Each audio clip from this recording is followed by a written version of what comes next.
નમસ્કાર, હું છું માર્ગી. આપની સાથે હેડલાઇન્સમાં જોઈએ કેટલાક મહત્વના સમાચાર.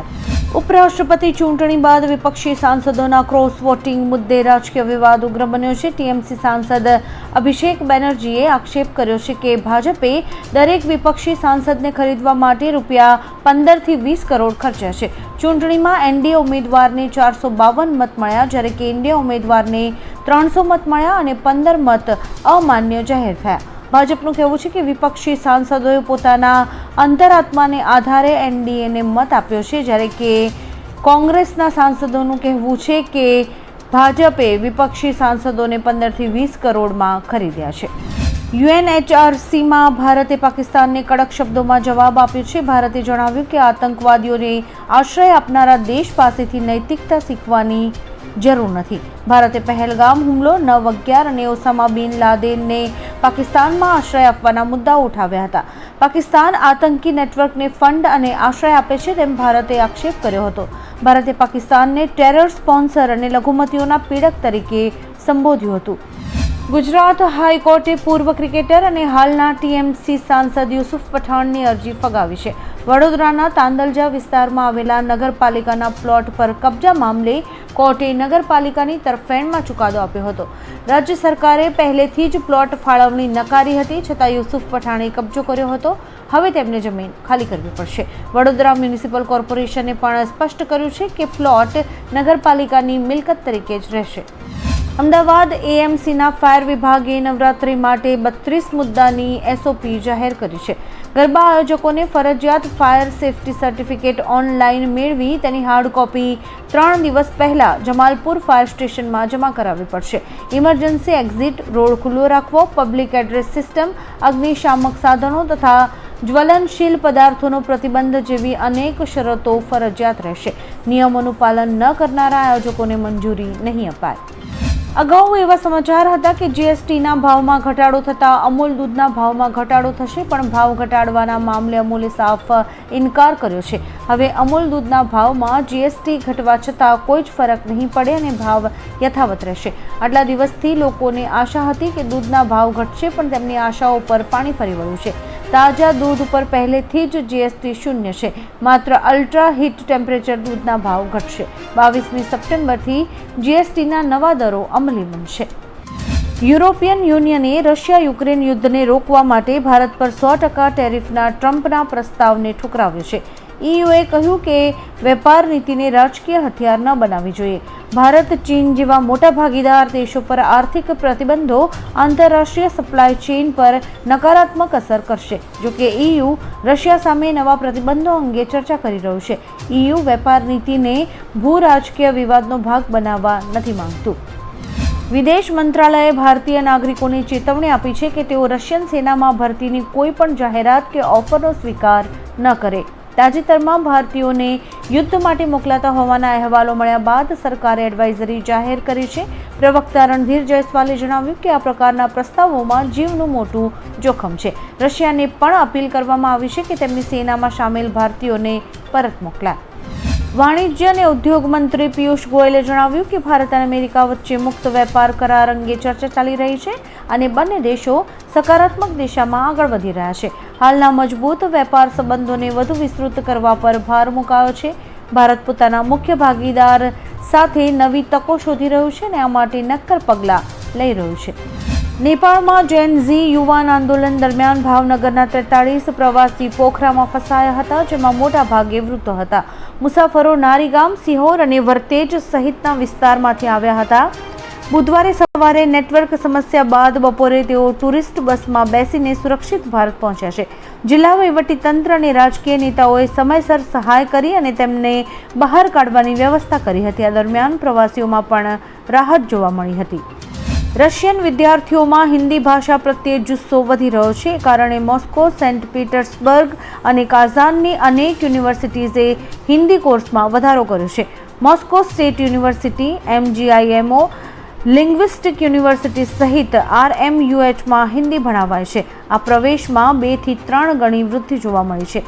નિષ્ણાતો માને છે કે ભાષા શિક્ષણ હવે રાજદ્વારી સંબંધો મજબૂત કરવાનું મહત્વપૂર્ણ સાધન બની રહ્યું છે.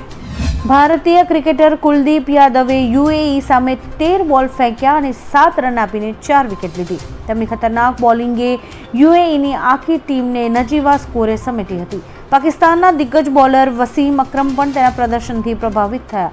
કોમેન્ટ્રી સમયે તેમણે કહ્યું કે કેટલી પ્રતિભા છે તે આ ફોર્મેટને ખૂબ સારી રીતે સમજે છે. આપને જણાવી દઈએ કે ભારતે યુએઈને માત્ર 57 રનમાં ઓલ આઉટ કરી દીધું હતું અને 27 બોલમાં 9 વિકેટથી મેચ જીતી લીધી હતી. નેપાળના પૂર્વ પીએમ શેર બહાદુર દેવબાના નિવાસસ્થાને ગુપ્ત સુરંગમાંથી બોરીઓ ભરીને રોકડ અને મોટી માત્રામાં સોનું મળ્યું છે. આ ઘટના ત્યારે સામે આવી જ્યારે ભ્રષ્ટાચાર વિરોધી આંદોલન દરમિયાન પ્રદર્શનકારીઓએ તેમના ઘર પર હુમલો કર્યો. આ હુમલા બાદ ઘરની તપાસ દરમિયાન સુરંગ જેવી એક ગુપ્ત જગ્યામાંથી આ સંપત્તિ મળી આવી છે. આ સમાચાર ફેલાતા જ સ્થાનિક લોકોની ભીડ જામી ગઈ હતી. ઉલ્લેખનીય છે કે આ ઘટનાએ નેપાળમાં ભ્રષ્ટાચાર વિરોધી અભિયાનને વેગ આપ્યો છે. ગુજરાત માધ્યમિક અને ઉચ્ચતર માધ્યમિક શિક્ષણ બોર્ડે વિદ્યાર્થીઓ માટે મહત્વપૂર્ણ સુવિધા શરૂ કરી છે. હવે માર્કશીટ અને પ્રમાણપત્રમાં નામ, અટક, જન્મ તારીખ સહિતના સુધારા તેમજ વેરિફિકેશનની પ્રક્રિયા સંપૂર્ણપણે ઓનલાઈન થશે. ફી ભરવા માટે હવે બેંકમાં જવાની જરૂર નહીં રહે. QR code, UPI, net banking, debit અને ક્રેડિટ કાર્ડ દ્વારા ચૂકવણી શક્ય બનશે. આ નિર્ણયથી વિદ્યાર્થીઓએ હવે ગાંધીનગર ધક્કા નહીં ખાવા પડે. આઝાદીના અમૃતકાળમાં રાષ્ટ્રભક્તિ અને એકતાને પ્રોત્સાહન આપવા સરદાર વલ્લભભાઈ પટેલની 150મી જન્મ જયંતિ પૂર્વે સરદાર સન્માન યાત્રા 2025 બારડોલીથી શરૂ થઈ છે. 11મી સપ્ટેમ્બરે બારડોલીના સ્વરાજ આશ્રમમાંથી 50 ગાડીના કાફલા સાથે આ યાત્રાને લીલી ઝંડી આપવામાં આવી હતી. આ યાત્રા 12 દિવસમાં ગુજરાતના 18 જિલ્લા, 62 તાલુકા અને 355 ગામોને આવરીને 22મી સપ્ટેમ્બરે સોમનાથમાં સમાપ્ત થશે. ભારત નેપાળ સરહદ પર સશસ્ત્ર સીમા દળે મોટી કાર્યવાહી કરી છે. નેપાળની જેલોમાંથી ભાગેલા 35 કેદીઓને પકડ્યા છે. આ કેદીઓ નેપાળમાં શાંતિ અને હિંસા દરમિયાન ભાગ્યા હતા. ઉત્તર પ્રદેશ, બિહાર અને પશ્ચિમ બંગાળમાં સરહદ પાર કરવાનો પ્રયાસ કરતા તેઓ પકડાયા છે. સીમા પર અત્યારે હાઈ એલર્ટ છે કારણ કે કેદીઓની સંખ્યા વધી શકે છે. નેપાળની અશાંતિ વચ્ચે ભારતે સરહદ મજબૂત કરીને આરોપીઓનો પ્રવેશ અટકાવ્યો હતો. નેપાળમાં જૈન નઝીએ 73 વર્ષીય ભૂતપૂર્વ ન્યાયમૂર્તિ સુશીલા કાર્કીને નેપાળનું નેતૃત્વ સોંપ્યું છે. આજે તેમની નિમણૂક પર સેનાની બેઠકમાં ઔપચારિક મંજૂરી મળશે. સુશીલાએ ભારત પ્રત્યે ખાસ લાગણી વ્યક્ત કરતા કહ્યું છે કે તેઓને પીએમ મોદી પ્રત્યે ખૂબ જ સન્માન છે. તેમણે કહ્યું કે હું મોદીજીને પ્રણામ કરું છું. મારા દિલમાં તેમની માટે બહુ જ ઇજ્જત છે. આ નિર્ણયને નેપાળની રાજનીતિમાં ઐતિહાસિક માનવામાં આવી રહ્યો છે. ભાજપના નેતા અને રાષ્ટ્રીય પ્રવક્તા શહેજાદ પૂનાવાલાએ કોંગ્રેસ નેતા રાહુલ ગાંધી પર આકરા પ્રહારો કર્યા છે. તેમણે રાહુલ ગાંધીના વોટ ચોર ગદ્દી છોડ નિવેદન અંગે પ્રક્રિયા આપતા જણાવ્યું હતું કે મહાત્મા ગાંધી પાસે 3 વાંદરા હતા: ખરાબ ન બોલો, ખરાબ ન સાંભળો અને ખરાબ ન જુઓ. આધુનિક સમયમાં રાહુલ ગાંધી પાસે પણ 3 વાંદરાઓ છે: સત્ય ન સાંભળો, સત્ય ન જુઓ અને સત્ય ન બોલો. ગુજરાતમાં મુશળધાર વરસાદ બાદ 2 દિવસથી રાહત છે, પરંતુ હવામાન વિભાગે 14 થી 16 સપ્ટેમ્બર દરમિયાન ભારે વરસાદનું યલો એલર્ટ જાહેર કર્યું છે. 14મી સપ્ટેમ્બર સુધી હળવો છૂટો છવાયો વરસાદ થઈ શકે છે.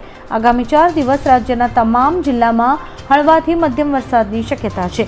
શનિવારે સુરત, ડાંગ, નવસારી, વલસાડ, તાપી, દમણ, દાદરા નગર હવેલીમાં અને રવિવારે છોટાઉદેપુર, નર્મદા સહિતના વિસ્તારોમાં ભારે વરસાદની સંભાવના છે. અમેરિકામાં એક કોલેજ કાર્યક્રમ દરમિયાન ભાષણ આપતી વખતે ખાસ કાર્યકર્તાને રાષ્ટ્રપતિ ટ્રમ્પના નજીકના સહાયક ચાર્લી કિર્કને ગોળી મારી દેવામાં આવી હતી. તેમને ગળામાં ગોળી વાગતાની સાથે જ લોહી વહેવા લાગ્યું હતું. તેમના હાથમાં એક માઇક્રોફોન હતો જેના પર the American come back and prove me wrong લખેલું હતું. રાષ્ટ્રપતિ ટ્રમ્પે કિર્કને મહાન ગણાવ્યા હતા. ઉલ્લેખનીય છે કે 31 વર્ષીય કિર્ક યુવા સંગઠન ટર્નિંગ પોઈન્ટના સહસ્થાપક હતા. ઇઝરાયેલે યમનની રાજધાની સના પર હવાઈ હુમલો કર્યો હતો, જે 2 પહાડીઓ વચ્ચે આવેલા હુથી બળવાખોરોના ગુપ્ત કમાન્ડ અને કંટ્રોલ કેન્દ્રને નિશાન બનાવવા માટે કરાયો હતો. રોયટર્સ મુજબ આ હુમલો ઇઝરાયેલ હુથી સંઘર્ષના તાજા તબક્કાનો ભાગ છે. ઇઝરાયેલી મીડિયાએ હુમલાની પુષ્ટિ કરી છે, પરંતુ IDF તરફથી સત્તાવાર નિવેદન નથી આવ્યું. આ કાર્યવાહી ગાઝા યુદ્ધ સાથે જોડાયેલા તણાવને વધુ ઉગ્ર બનાવી શકે છે. આવા જ કેટલાક રસપ્રદ સમાચારો નિહાળવા માટે અમારી YouTube ચેનલને લાઇક, શેર અને સબસ્ક્રાઇબ કરો અને જોતા રહો હેડલાઇન્સ.